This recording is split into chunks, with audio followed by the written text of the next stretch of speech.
I like to produce videos with nature and sacred music. Heavenly music, I call it. And I have discovered a secret in broadcasting. It was accidental. I mean, God taught it to me, but I didn't learn it on purpose. I worked in the Caribbean for many years in the Caribbean Union. I discovered one thing, that black people generally have more rhythm than other cultures. And so when I moved to the Caribbean, there was rhythm everywhere. I go, whoa, I've never been surrounded by more rhythm. And I was in Lima, Peru, and I told my wife, these people just are born with rhythm. They can't help it. And we were looking at a soccer game. There were a lot of little Spanish boys playing in the street, but there was one little black boy who was playing as the goalkeeper. Now, while everybody else was playing the game, he wasn't. He was dancing in the goal. I said, he was born with that. God gave every culture different gifts, languages, different gifts. And so I learned that to enjoy some of the music and got used to some of the things that were a little too rhythmic for me, a little too loud. I preached in a black church in Boston, and I couldn't even hear the music. The rhythm was too strong. I didn't even know what they were singing. The rhythm was so strong, and I go, I'm out of my comfort zone here. I don't know about this. It was just that I grew up with. But the Adventist pastor told me, you'll be finished singing soon. 11:30, 12 o'clock came by. They'll be finished soon. 12:30, we're not done yet. We're almost there. 1 o'clock, it's time to preach. He said, just preach, brother, preach. So I preached from 1 o'clock until 2:30 because he told me to preach. And when I got done preaching, the secretary of the North American division happened to be there, and he got up and he said, I have something to say. After that sermon, this division will never be the same again. And he preached for another 45 minutes. Nobody moved. It was 3 o'clock before we finally broke to eat lunch. You wouldn't do that in some cultures. Some people would walk out. And I am told that in China they come and they stay all day and they worship. When they come, they come. We're going to find so many beautiful things in heaven, but we can enjoy them here on earth. And that is to love and respect everything that God has created. And so when I started broadcasting music, I learned one thing. Not everything of every culture was invented in heaven. In every culture, we have things that we need to correct. In every culture, we have things to pull more in line with the way that heaven does it. I'm sure when we're dead in church, that's not how heaven worships. And I'm sure when you can't even hear the music, the rhythm is so hard, probably that's not how heaven does it. We all have to come closer and closer to the ideal of reflecting God's image. Now, I have learned that certain types of music, which I call heavenly music, what I imagine the angels sing, like what kind of music we just heard today, the special music we received, I consider that heavenly music. And if you combine heavenly music, the piano, the violin, the organ, all the instruments in the world, there's instruments in Asia that I've never even seen, bamboos, you shake bamboos, and in Indonesia they have these little things. If you put all of that beautiful instrumentation together in a way that honors God, it heals the mind. And I discovered this, and I started restricting what we broadcast to heavenly music. Now, I was in Australia, and I preached. I'm going to be there again in November. I'm going to be speaking across the east coast, and then in New Zealand, and then in Fiji and some of the islands. But I discovered there that a lady heard me speak on this, and she was praying, and she said, Lord, please, I want to know what heavenly music is like. I have never heard it. How do the angels sing? Well, I haven't heard it either. I'm looking forward to it, but she wanted to hear it now. Maybe if we ask the Lord, he would give us, asking it shall be given.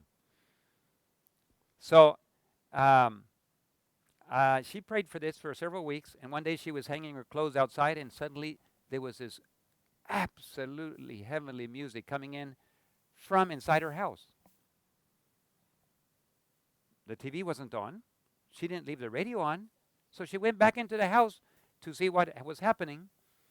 And when she went inside the house, there were 2 angels inside. They had their wings folded, their hands were folded, and they had their heads bowed. And she knew they were worshiping, and they were listening to heavenly music. And just hold it. And so she knelt beside them. And she told me, Uncle David, I knelt there for 2 hours as the music just filled my heart, my house, my mind. And after 2 hours, the angels were still sitting there. And I said, how tall were the angels? Well, now that you ask me, I said, they were about 20 feet tall. They went right up to the roof of my house. But I didn't feel it like they were. They were kind of like the house got bigger when they were there. But they were there, and they were that tall. And she said, I closed my eyes, but I could see the angels right through my eyelids. I could see them at all times, even with my eyes closed. After 2 hours, she finally said, Lord, I need to finish hanging my clothes. Can I be released? And the music faded. The angels disappeared, and the music stopped. And at that point, she was able to stand up and go back to that. She said, now, Uncle David, I know what heavenly music is like, and it doesn't sound like the world. And she was very, very happy for that blessing that God had given her. And she was very happy that that God had given her that special gift. Today we're going to talk about some practical aspects. And that's one of the practical things is music, worship. You know, today the devil is trying to destroy true worship. That's why there's so much tension. Tension about music, tension about this, tension about that. God only accepts perfection. He tolerates imperfection until he can make it perfect, but he doesn't accept it. I sometimes have an illustration about a bottle of water.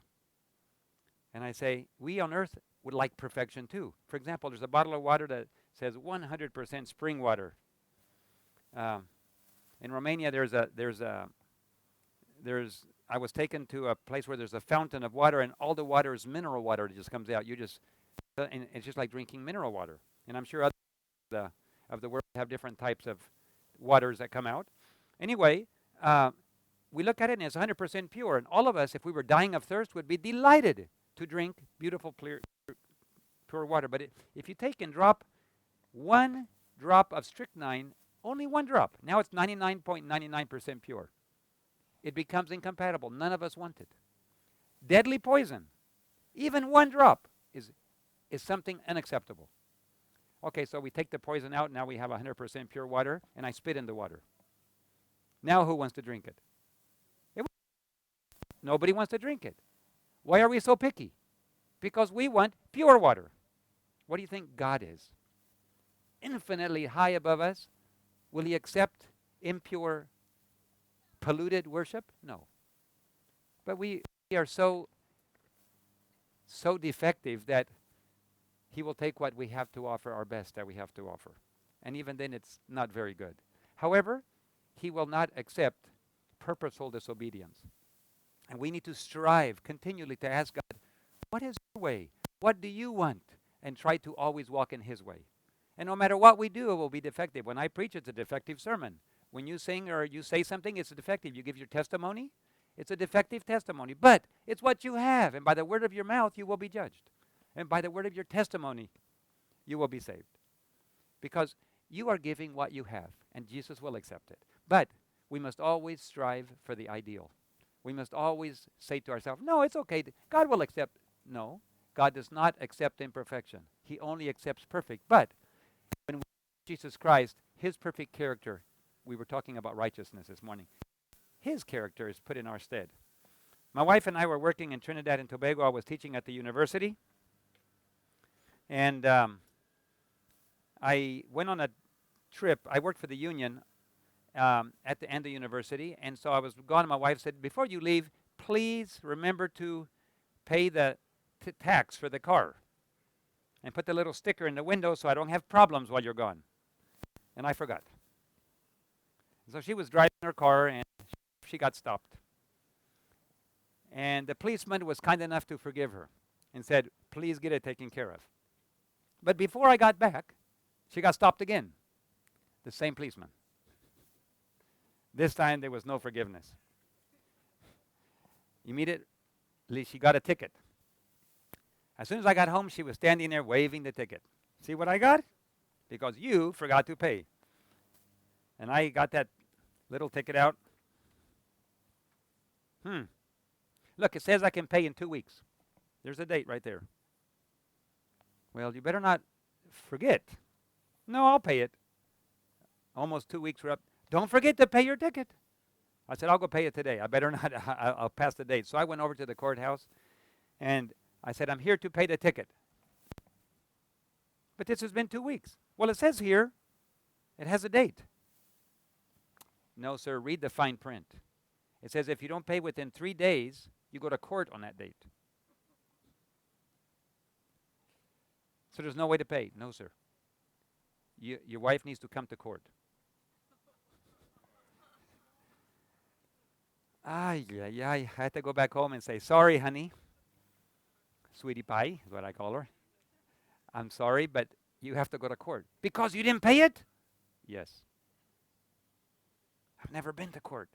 I know, and now in a foreign country. Now you're really in trouble. And it's my fault. Anyway, we went there. She was the only white lady, blonde, tiny. Everybody was bigger, and they even brought some criminals in that were in chains and brought them and sat everybody down. It wasn't just a normal civil court. It seemed like it was criminal court. So they brought everybody in, and she was sitting there. And they had and under the British system, like they have there was a little fence. And everybody had to come up to the fence, and then the judge had a little white piece of hair that he put on top. And he just kind of threw it on. It wasn't very centered. It was just formality. And so he sat there, and some people were judged, others were postponed. He was giving sentences, and finally, Mrs. Rebecca Gates, please come forward. So she comes forward and stands. Yes, Your Honor. Mrs. Rebecca Gates, we have here a ticket that has been issued in your name. Yes, Your Honor. You are charged with the following.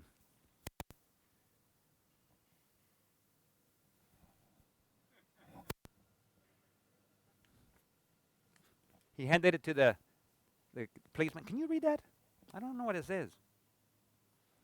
Your Honor, I am charged with silence. You cannot charge yourself.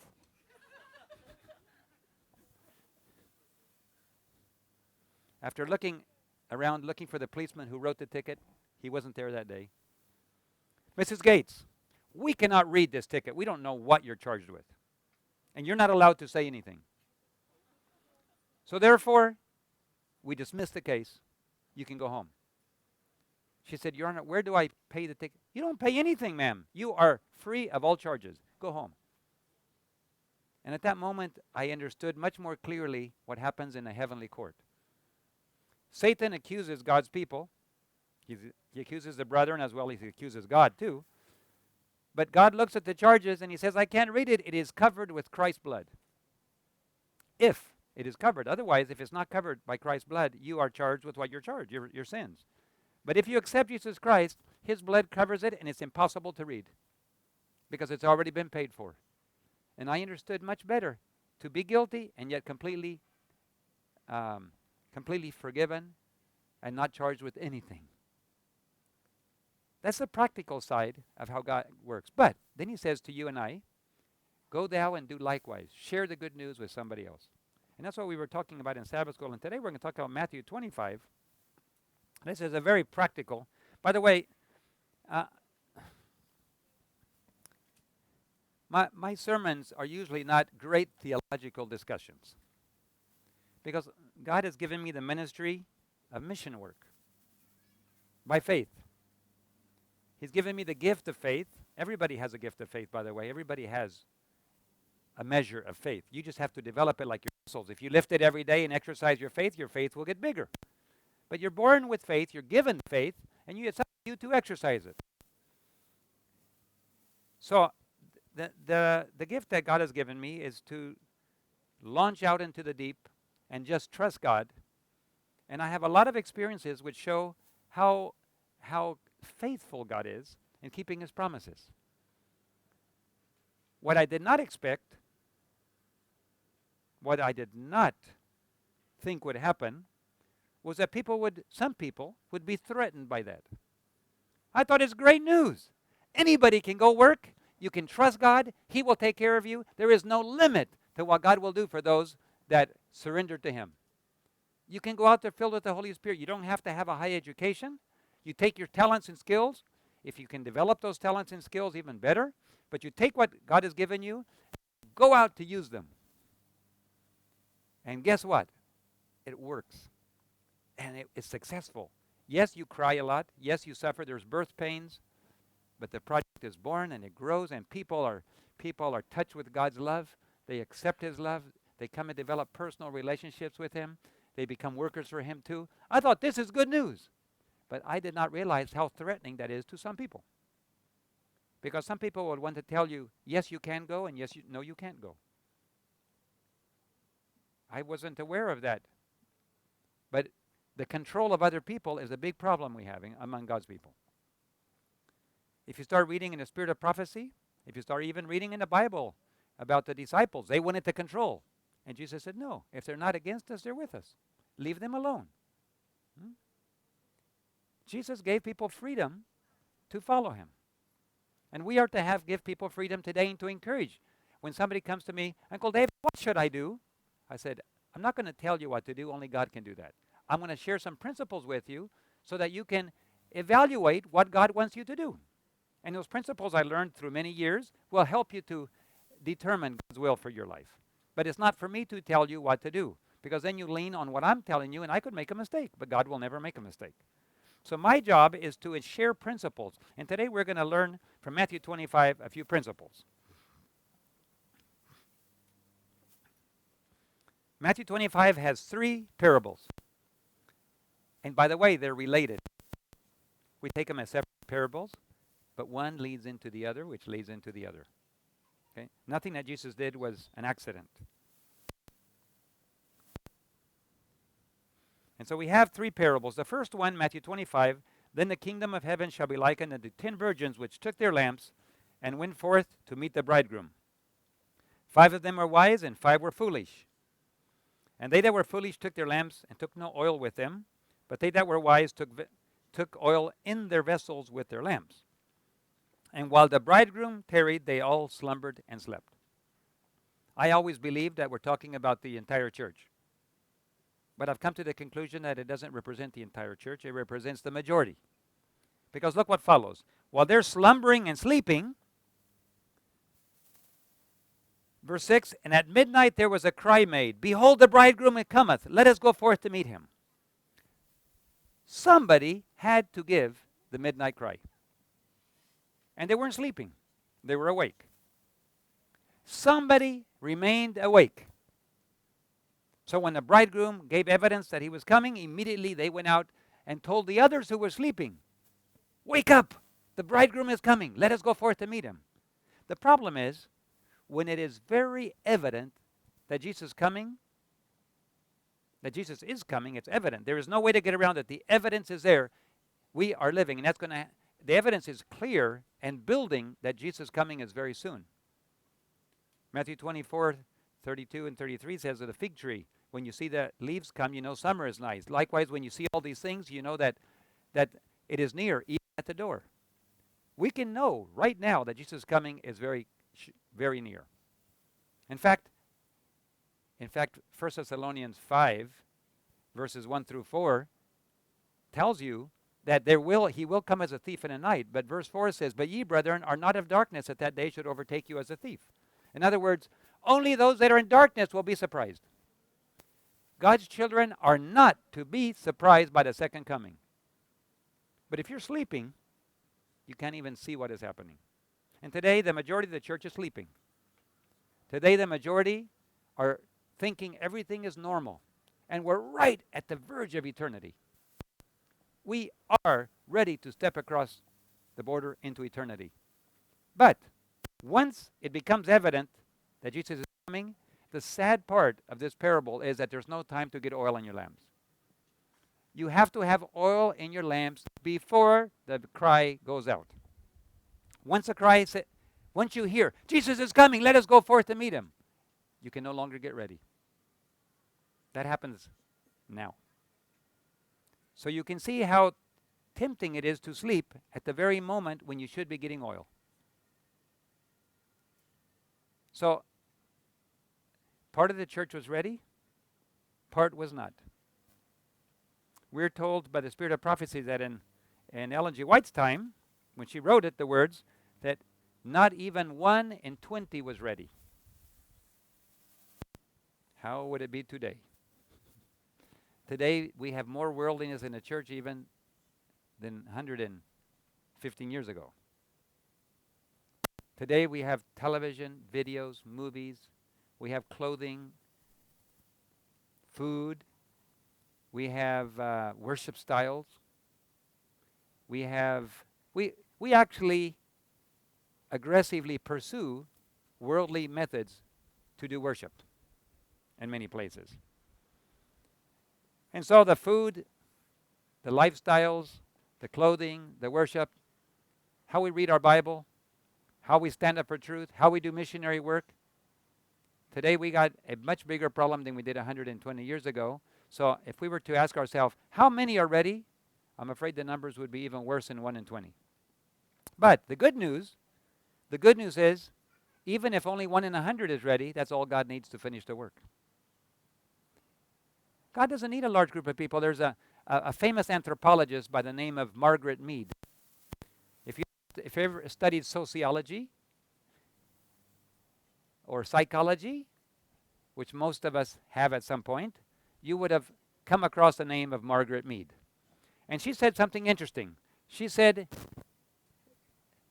there is no limit to how much a small group of people can do to influence the world. She said, in fact, only small groups of people have ever impacted the world. Large groups of people, they don't do anything. It takes a small group of people to change the world. Large groups of people don't change the world. Think of it a little bit.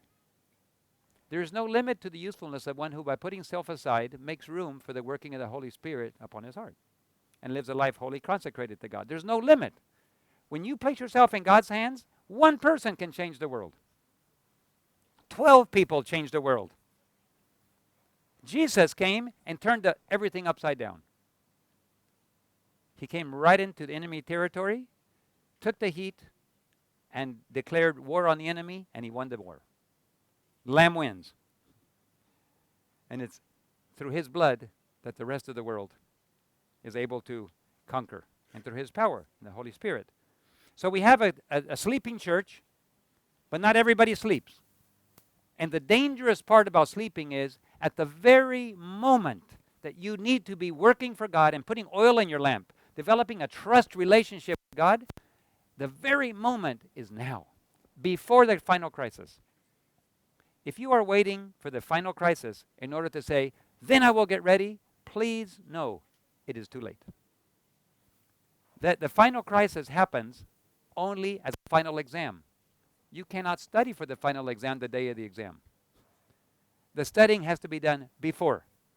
And so, we have at that, this clear parable is, wake up and get ready. Please do not wait until the final crisis. Because somebody's going to, when it's time, you will know. Those that are sleeping will wake up. Those that have oil will wake up. Those that have no oil will wake up. And they will know the bridegroom is coming. The problem is, the bridegroom will say, I never knew you. You didn't have a daily relationship. I don't know what you were doing, but you weren't in a sense, I don't recognize your voice. I don't know who you are. But in your name, we went to church. In your name, we did miracles. In your name, I just don't know who you are. This is the wonderful news of today, is that it is still time. The door is still open. Aren't you glad? The door is still open. The door of the ark has not been closed. But we are told that the door will close to those that would not enter. But it will remain open for those that have never heard. When the church may no longer enter, those who are outside the church may still come in, because they never heard before. But those who knew the truth and refused to follow it, the door will be closed for them. And that is very, very soon, brothers and sisters. Please, let's make it very clear. The time of probation for God's people is almost finished. If you are going to live the truth, if you're going to come into the door, if you're going to follow the will and become involved, Jesus said, pick up your cross and follow me. If you're going to pick up your cross, pick it up now. Follow. It will take sacrifice. You will be given promises to keep you and hold you. But if you have to hold a rope and you have to hang on to that rope, how long could we hang on to a rope physically today? How many of us are strong enough to stay for 15 minutes hanging on to a rope without letting go? Well, physically we would say, no, Uncle David, I'd have to practice. Exactly. To hang on for an hour. That would be an hour hanging on to a rope? What if you had to hang on for long than an hour? You really need to practice, right? I would have to practice. My arms are not strong enough to hang on that long. However, if we knew that we have to learn to hang on from the rope, then we start practicing. You can't wait until it's time to hang on to the rope to begin. You can't develop muscles in 24 hours before. That's what God is doing in His mercy. He's telling us, today is a day of salvation. Now is an appointed time. Praise the Lord. That's the first parable.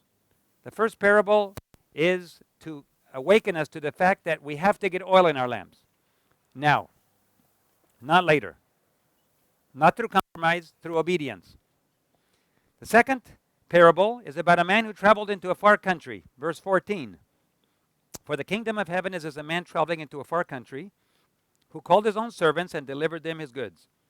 And to one he gave, you know the story, he gave 5 talents. And to another he gave how many? 2 talents. And to another, 1. How much is a talent? A talent is a lifetime of work. By the way, if you wanted to earn a talent of gold, it would basically be about 40 years of work in those days. So what would that be?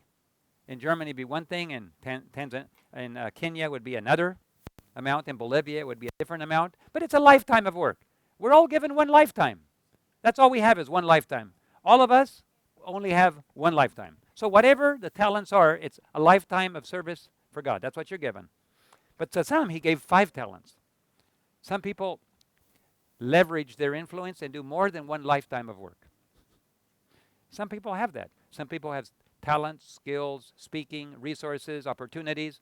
Others don't have those opportunities. We live in a country that has plenty of opportunities. And we are held responsible for more talents. So, some he gave 5, 2, and 1. And then he went on a long journey. Verse 19, after a long time the Lord of those servants cometh and reckoneth with them. And so he received 5 talents. He that received 5 talents came and brought another 5 talents, saying, Lord, you gave me 5. Behold, I give you back another 5. And what did his master say? The words we all long to hear. His Lord said unto him, well done, thou good and faithful servant. Thou hast been faithful over a few things. I will make thee ruler over many things. Enter thou into the joy of thy Lord.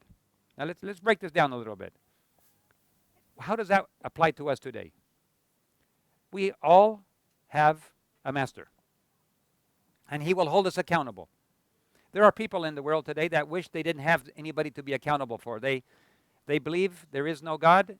They insist there is no God. Many scientists refuse to believe, with all the evidence, refuse to believe in evidence of intelligent design and that there is a creator. And even if they admit it, they say it is not a God.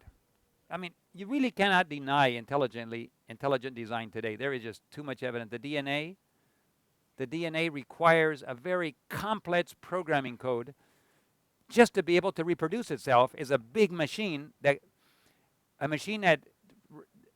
advances and duplicates cells at the speed of a turbine engine. 50,000 revolutions per minute. Bzzz, DNAs are replicating themselves. And if mankind can build a turbine engine, what do you think of a little DNA that replicates itself over and over and over and over and over at the speed of a turbine engine? it is an intelligent design, impossible. And that little DNA makes reptiles and human beings and elephants and fish and flies and bacteria. When Darwin invented the theory of evolution, he said we started from a simple life form called a simple one-cell life form. Now we know there is no such thing as a simple life form. Every single life form is extremely complex. In fact, almost everything that Darwin taught we don't believe today. Nobody believes it. What we do believe in many places is that there isn't any intelligent design. Because why? If you had an intelligent designer, you would be responsible. You would be held accountable. That's the problem. The problem is not that there's a design. The problem is a designer implies a creator, which then implies a set of rules that we must live by, and I'm being held accountable for the way I live. That is the problem. And some people reject it, and that's okay. They have to live by that decision. But here we are told that there is a master, and people are held accountable for their talents and skills. And let's speak directly to the church, not to the people outside the church. To those that are believers, you will be held accountable for your talents, skills, money, time, influence. I'm sorry. It is unescapable in Scripture. You will be held accountable. And what does God want? Does God want money? Is God looking for your money? Money to God? Well, he owns all the gold and the silver. Come on. Haggai 2:8. All the silver and all the gold is mine, saith the Lord of hosts. God doesn't need money. There's no economic crisis in heaven, by the way. God speaks and the universe exists. He can create a sun. He can create a planet of gold. And what's gold? They use it for pavement in heaven. Transparent gold. We don't even have that on earth. That's what they use, transparent gold. Pearl. Gates made out of pearl. We can't even create an oyster that big. We don't even know how to do that. So God does not need money. What are we talking about here? Money? No, we're not talking about money. We're talking about souls. The question will be asked you, what did you do to bring in souls? You know, the only thing God really loves so much is souls. That's what he cares. The bottom line is people. He loves people so much. God so loved the world that he gave his only begotten Son, that whosoever believeth in him should not perish but have everlasting life. It's people, people, people, people. That is the most valuable asset God has. Not a rock, not a mineral, not a piece of paper. People.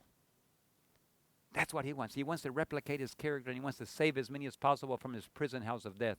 And he turns to his own people and he says, I am placing you as responsible steward of my assets so that you can bring in people.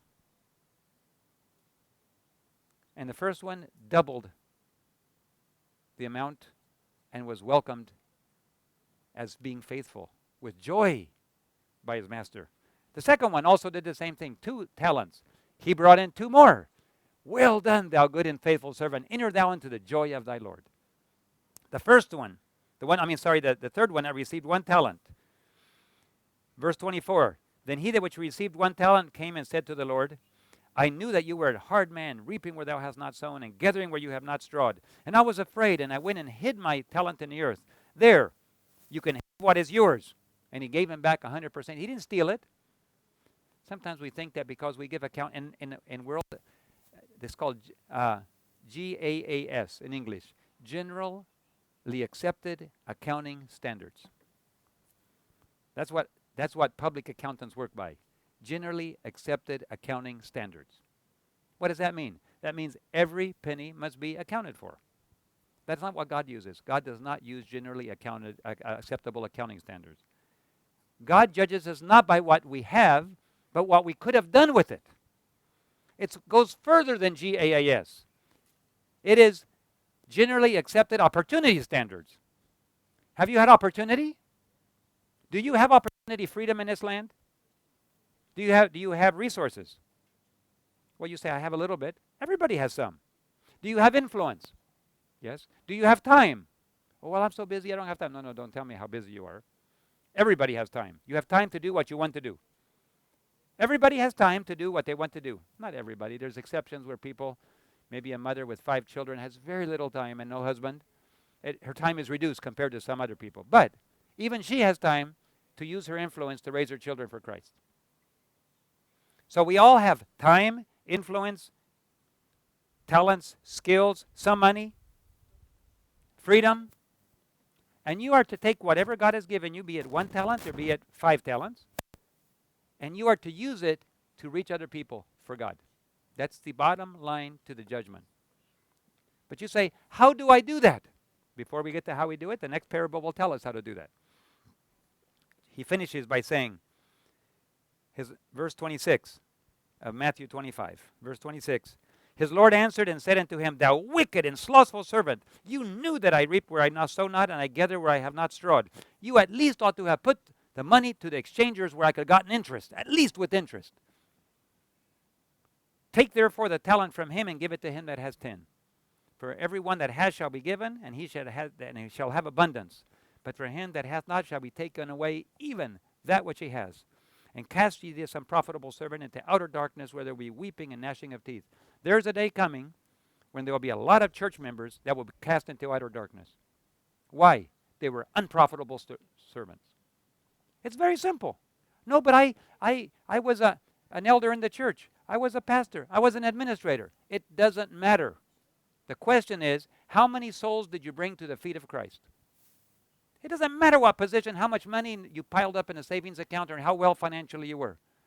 I just found out that in one conference in Brazil, I found out how much money they have in savings. They don't have a radio or a TV station there. They don't have any medical boats operating on the river, but they have a nice account. But then it's nothing compared to Switzerland.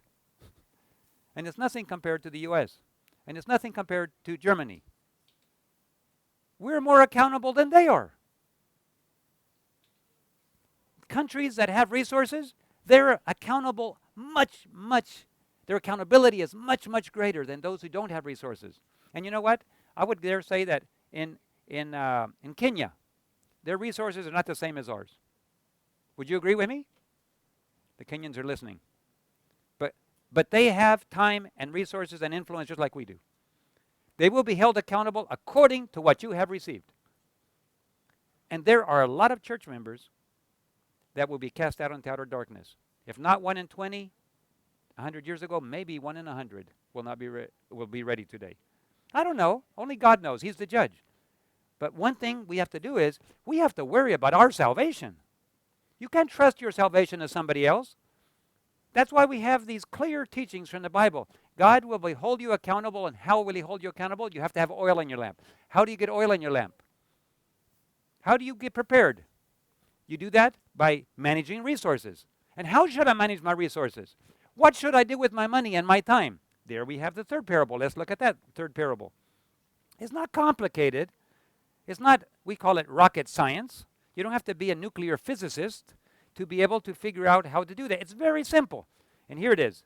My page flipped over. There we go. Verse 31.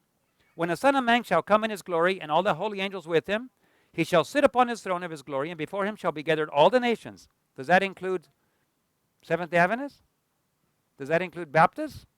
Evangelicals? Catholics? All Christians? Yes, everybody. No matter what denomination you belong, it includes those that are even non-Christians. By the way, do you think God has children in all the different denominations? Absolutely. Does he have children in non-Christian religions? Yes, he does. And he will have to lead and guide them, and they're his children. They're sheep that are not of this fold. But there are some people that are dying in darkness, and there are some people that are slaves of Satan, and they cannot free themselves unless somebody comes and sets them free. If you're drowning and you're going under and up, don't you need somebody to come in and pull you out? You say, oh no, they're a child of God, let God save them. But he gave you a rope and a life jacket. It is your job to throw the rope and a life jacket. Let's be practical, brothers and sisters. Now, we live in a theoretical world sometimes. I learned in the Caribbean the British system. The British system is highly theoretical. The British system is highly traditional. I can't speak for Germany, but in the English system, the way we've always done it, that's the way we always do it. That's what I learned working in the Caribbean. But you know what Einstein said? Einstein said, you know what will make you crazy?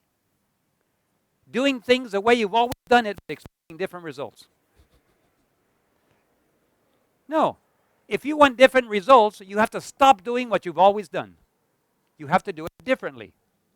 But that's hard. It's difficult. I'm not used to it. Get used to the real world. The real world, you want different results, you change the way you do things. If you do what you've always done, you will get what? What you've always gotten. It is time to break out of the mold and do things God's way. Let's stop doing things the way the world does, and let's do it God's way. And what is God's way? Here it is, very simple. Salvation is not complicated. It may be hard, but it's not complicated. It's not hard to understand. Any child can understand what God is asking for. Let's read it right here. When he gathers all the people before him and divides them as a sheep before the goats. And on verse 33, he shall set the sheep on his right hand, the goats on his left. And then the king shall say unto them on his right hand, Come, ye blessed of my Father, inherit the kingdom prepared for you from the foundation of the world. For I was an hungered, and ye gave me meat, thirsty, and you gave me drink. I was a stranger, and you took me in, naked, and you clothed me. I was sick, and you visited me. I was in prison, and you came unto me. There it is. That's what God will judge people on. That's not complicated, is it? Is it hard to understand? Do we need him to rewrite it? What part do we not understand about feed the hungry? What part do we not understand about giving somebody a place to sleep when they don't? What part do we not understand about visiting the prisoners and the orphans and the widows? What do we not understand? You can explain it away. You can hide it. You can live in your comfortable house. In Bolivia, where I live in a little small house, but my wife designed it. We had to build a house, and so I told my wife, you like to design houses, design it. So we built a little 2-bedroom house, very nicely done, and we have a lot of flowers around the side. I did most of the planting in a grass. It's sandy, so I had to get black soil and plant green grass, and trees and mango trees of all kinds, and other kinds of fruit trees, and different kinds of lemons and citrus, and I just love working outside. It relaxes my mind from the administration of 88 countries. Things run well. But when they have a problem, they call me. And so I'm dealing with problems all day, asking for advice. What do we do here? What do we do that? What do you suggest? And so this is what I deal with all week. Besides opening new programs, I have to be there for those that need advice. So when I work outside, it's so wonderful to see God's, and I see a first fruit come on a tree. Oh, the tree is putting out fruit. And then God says, now you know how I feel about my people. I do everything. I plant that. I give them soil, and I give them liberty, and I give them money, and I give them comfort and education. And I sit there and wait and wait and wait for fruits. How delightful it is when you prepare a tree and it finally puts out fruits and you eat the first one. And God said, that's what I'm looking for in my people. I did everything I can for them. I do everything I can for you, but I want fruits. If you don't produce fruit, you know the parable of the fruit tree. Give me one more year. If not, we'll cut it down. At some point, God's going to cut down his own fruit trees. So how can we get oil in our lamp? You manage your resources. What resources? Your money, that's one. Your influence, your time. Margaret Mead said only a few people can change the world. So why are we waiting for the church to finish it? You do it. We stop depending on institutions. You get involved. And that's what our graduates have been here training for. But graduates that finish the work and launch to the front lines, they still need a team at home. I'm so grateful for my parents and my in-laws. They pray for me. They support me. They encourage me and my wife. And I have other missionaries and their families who are right behind them praying. And every once in a while, just a little bit of money is enough to buy some food. Did you know that in many countries, with $100 a month per person, you can live? That's all it takes. They have a place to stay. They have plenty of work to do. They just need a little food money. What's $100 a month? A little sacrifice can help that. That's all it takes. Right now, I could probably launch 100 missionaries if they had $100 a month. But they're trying to figure out how to get $100 a month. It doesn't take much. If you can't go yourself, send somebody. In your own church, there's young people that wish they could go. Buy them an airline ticket. Tell them, you want to go be a missionary? I'll buy your ticket. And we'll send you $100 a month. I'm going to sponsor. One businessman in the U.S. said, I'm a missionary 24 hours a day. I have missionaries all around the world. And while I'm sleeping, my missionaries are working. Every person needs to get involved in the mission, because when you get judged by God, it's not judged by what the church did, it's judged by what you did. You are individually held accountable by God for how you got involved in mission. How are you advancing my work? Were you personally involved in helping the plan of salvation? Being a Seventh-day Adventist, being a Baptist, being a Methodist, an evangelical, a Catholic, you will never be saved by your church membership. I want to make that clear. Your church membership will not save you. There is nothing in the Bible that says that. That's a man-made rule. That's a man-made tradition. What will save you? Identification with a mission, a relationship with Christ, obedience to Christ. That will save you. Is that clear? It's hard for us to comprehend that sometimes. But when you stand in front of the judge, he will ask you, what did you do to advance my work? And you're not going to say, well, I belong to this and I did this. I don't want to hear it. It'd be so embarrassing to come out of your mouth. I was a leader in the church. That's not what I'm asking you. I'm asking you what you did to take care of those that were hungry and thirsty and naked. You can come up with 1,000 reasons why you didn't do it. There's only one result. Look what it says here. The righteous came to him in verse 37. Then shall the righteous answer, saying, Lord, when did we see you hungry, and when did we feed you, or thirsty, and gave you drink? And when we saw you a stranger and took you in, or naked and clothed thee? Or when did we see you sick or in prison and came unto you? We didn't see you anywhere. They're very humble. They simply admit, we don't deserve what you're giving to us. Why do you say this? And Jesus says, the king shall answer him, Verily I say unto you, inasmuch as ye have done it unto the least of these my brethren, you have done it unto me. I remember I was in Peru, working at the union office. I worked there for 6 years after I was a mission pilot for 4 years. I was called to work at the union office there, and I worked for 6 years in Inca Union. And every day I would drive an hour to the university because my wife didn't want to live in the city of Lima. She said, I'm not a city girl. I want to live in the country. I want to see the sun now and then. For 3 months at a time, the sun would not come out because during wintertime, it's just foggy, and it's like maybe Seattle area, and it just stays foggy, and she would get depressed. I can't see the sun today. I can't see the sun. Okay, let's go out to the university.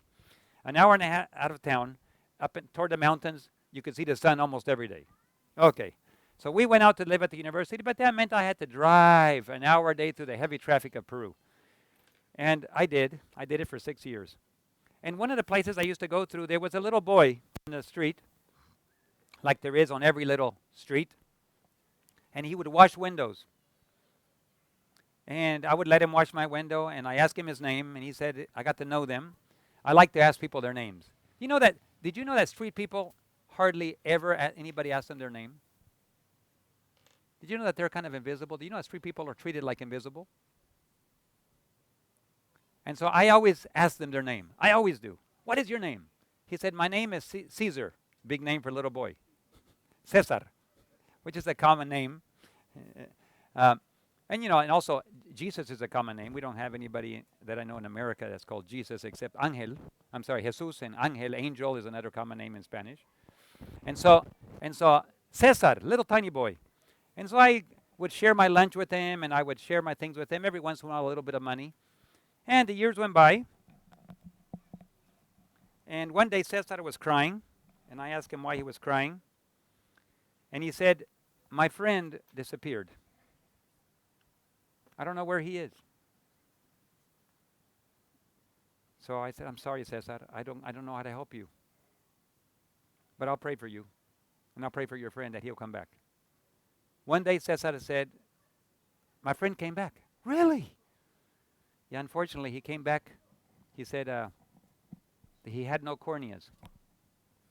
He was kidnapped, and a doctor took his corneas out and threw him back out on the street. Some ophthalmologist performed surgery on that little boy, took his corneas out, and sold them on the international market, and probably bought himself a nice Mercedes-Benz. Can you imagine that doctor someday standing before the judge? The skills that I gave you in your hands to heal, you cut out the corneas of a little boy so you could get a car or buy a bigger house? Well, that's how he lived. He lived blind from that time on. But his friend came back alive, and I remember the pain and the tears of little Cesar. Years went by. I was working in the Caribbean Union. Then I went to work in Guyana. Then I became ADRA director for 4 years there in Guyana at the conference, and then later at the Union in Venezuela for 7 years. And I traveled to Peru to have an ADRA meeting, and the ADRA director took me in his car across town, and we were driving across town in Lima. I was glad to be back and see Lima. I don't like big cities, but there's a lot of people in big cities, and I love reaching big cities. There's nothing like the joy of turning on a television or radio station. And suddenly, the signal is in every home. Can you imagine the joy of conquest? Darkness has to flee. When that light goes in and the music goes into those homes, even those that are demon-possessed are relieved. I just love flipping on the switch and going, the Lord gave me the privilege of, boom, whatever the sacrifice is, I don't care how much criticism, I don't care what people say. I flip that switch. People are freed from the devil. I'll take it. You can talk bad, you can do whatever you want to, but I just have great joy. It's like, I guess drug addicts have a high when they take drugs. My drug is setting prisoners free.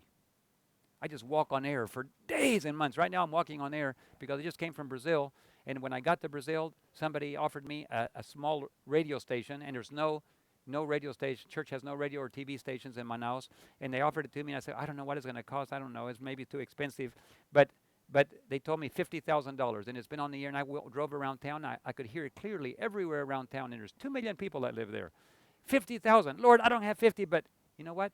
When I was going through Panama, I wrote a small email to a friend of mine in Brazil. I said, would you be interested in helping with this project?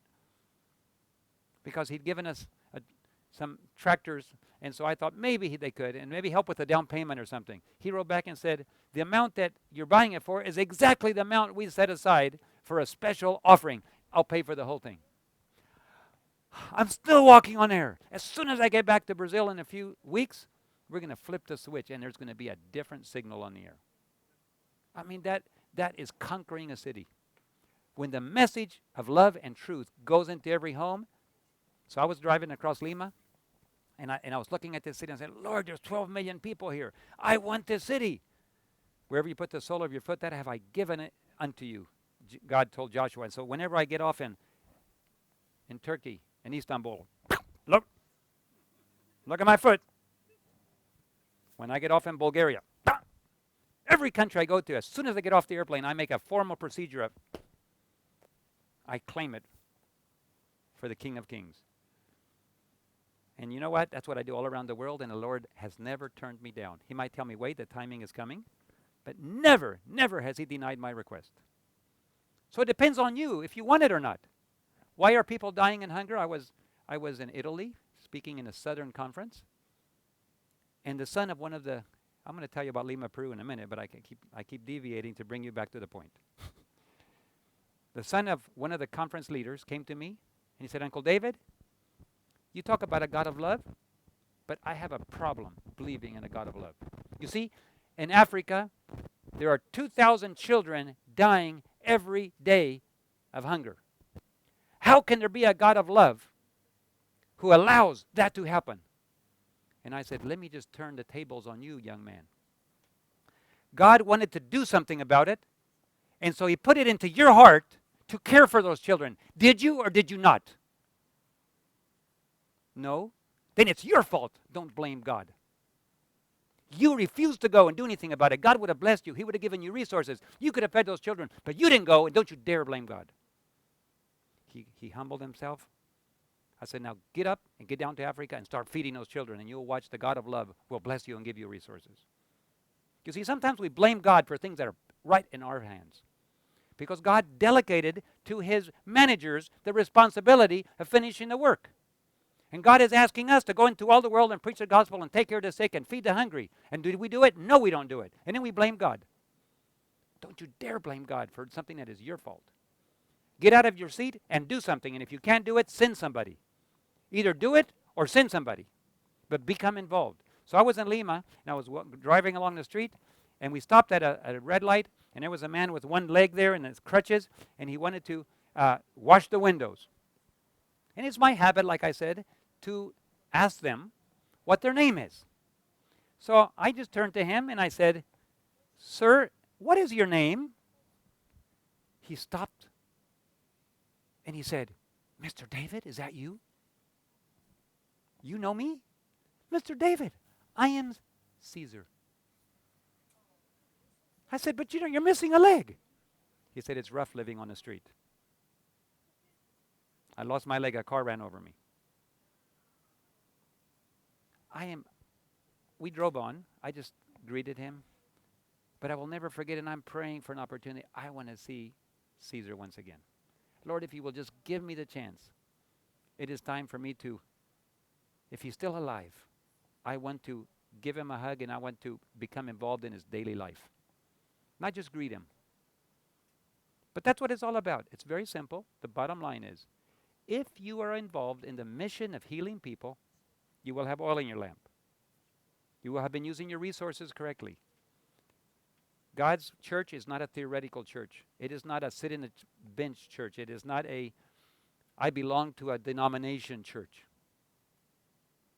We can argue all about theoretical things and all about problems and theological issues. It means nothing unless you're feeding the hungry and involved and healing those that are hurting. That's the bottom line. If you do that, you will be standing before the throne and he will say, well done, thou good and faithful servant.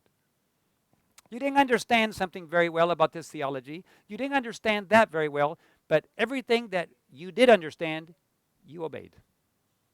You made a decision to be part of my work. You shared in the pain of the world. You shared in my pain, my joy. For the joy that was laid up before him, Jesus endured the cross. And then he turns to you and says, pick up your cross and follow me. And then he says, my joy will be yours. The joy of seeing people saved for eternity. I have an African friend. I forget what country he's from, but I met him in the U.S. And he told me an interesting story. He said, I used to work in India. I worked for 4 years with Mother Teresa. Everybody's heard about Mother Teresa. A woman of God. How do you know? By their fruits you shall know them. Anybody who's loving people and caring for them, that doesn't come from the enemy. Those fruits come from God. Love comes from God because God is love. And she cared for people with great love. Maybe you have different understanding of principles, but you know what? According to this, Matthew 25, Mother Teresa will hear the good words, well done, thou good and faithful servant. According to this. Well, he worked with her. And she said she was a loving person that cared for those that were hurting. And one day she came to me and she said, I just heard something I didn't know. I heard you were Seventh-day Adventist. He said, yes. You didn't tell me. No, I didn't tell you. Well, I have a question for you since you claim to be a Seventh-day Adventist. Did you know, she said, did you know that the manual that I work with is called Ministry of Healing by Ellen G. White? Everything I do is in harmony with the Ministry of Healing. Now my question for you, why in the world do you Seventh-day Adventists reject and don't work by such lovely light that you have received? What do you tell Mother Teresa? We live in a country here that has been blessed with great light, and other countries that have been blessed with great light. We as a people have been the spirit of prophecy. No other people, no other denomination has been so greatly blessed with light. And we sit there and we reject the light. And yet we're going to hear the words, well done, thou good and faithful servant. Excuse me. That's not how it works. When God gives light, he expects you to take it and share it. Live by it. I was in the Philippines. I was speaking to all the School of Theology and all the teachers during the week. And I made a reference to the spirit of prophecy and the health message and the beautiful understanding that we have. I held up one spirit of prophecy book and I said, this is the light that God has shared with us. And one theology student raised his hand and he said, but Uncle David, we have been told that the spirit of prophecy is a lesser light and the Bible is the greater light. Why do you hold them up together? I said, that's a very good question. Let's go to the Bible. You tell me, you're all theology students, tell me, which of the prophets claimed to be the greater light? It must have been Moses. He must have said, I am the greater light. No, no, no, no. He never said that. Oh, not Moses. Well, then, maybe David. Maybe the wisest man in the world, Proverbs and Ecclesiastes, maybe he claimed to be the greater light. No. Then it must have been Jeremiah, Isaiah, or Daniel. No. I said, my dear nephew, let me propose to you something. The greater light is the greater light because it's made up of all the lesser lights. Every single prophet was a lesser light. All of the lesser lights together, because Jesus is the only greater light. And all of the smaller lights together, put together, including the lesser light of the spirit of prophecy, all form part of God's revelation to man. Doctrinally, everything that you believe must be in God's word, the Bible. But God knew that this last generation would come under attack like no other generation. That Satan has matured his deceptions to such a point that this last generation would be wrestling with so much truth mixed with a little bit of error, it would be hard to detect. So God in his mercy gave us additional light to understand. And not only that, I never suspected 20 years ago that so many new diseases would be coming out on the world. Can you understand where these diseases are coming from? They're coming out of the laboratory. These new diseases just didn't happen to appear. After 6,000 years, we suddenly have new diseases. A physician called me from California and said, Pastor David, I have been doing research for years. My specialty is genetic diseases. And I have discovered that almost all of the new diseases that have come on the world are all developed by laboratories for mankind. And my specialty is fighting them. Things like AIDS. What are some of the... Ebola.